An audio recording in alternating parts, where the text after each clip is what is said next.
بسم اللہ الرحمن الرحیم۔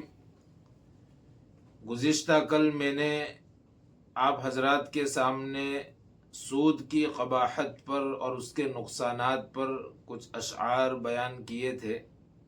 آج ایک مسئلہ بیان کرنا ہے۔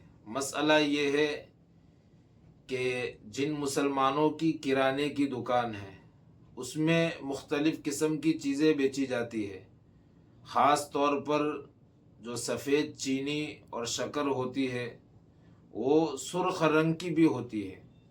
جو سرخ رنگ کی ہے وہ عام طور پر شراب بنانے میں استعمال ہوتی ہے، اور دکاندار کو معلوم بھی ہے کہ یہ شراب بنانے میں استعمال ہوتی ہے، اور اس کے پاس سے لوگ خریدنے کے لیے آتے ہیں شراب بنانے کے لیے۔ تو کیا یہ شکر بیچنا جائز ہے یا نہیں ہے معلوم ہونے کے باوجود؟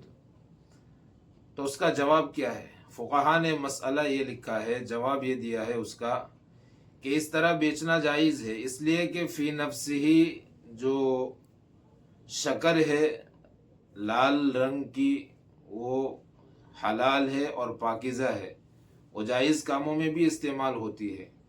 اب جب بیچنے والا بیچ رہا ہے، بیچنے کے بعد خریدنے والا اس میں تغیر و تبدل کر کے اس کو شراب بنا رہا ہے تو اس کا ذمہ دار بنانے والا ہوگا، خریدنے والا ہوگا، نہ یہ کہ تاجر ہوگا اور بیچنے والا اس کا ذمہ دار نہیں ہوگا۔ در مختار وغیرہ کتب معتبرہ میں یہی مسئلہ لکھا ہے۔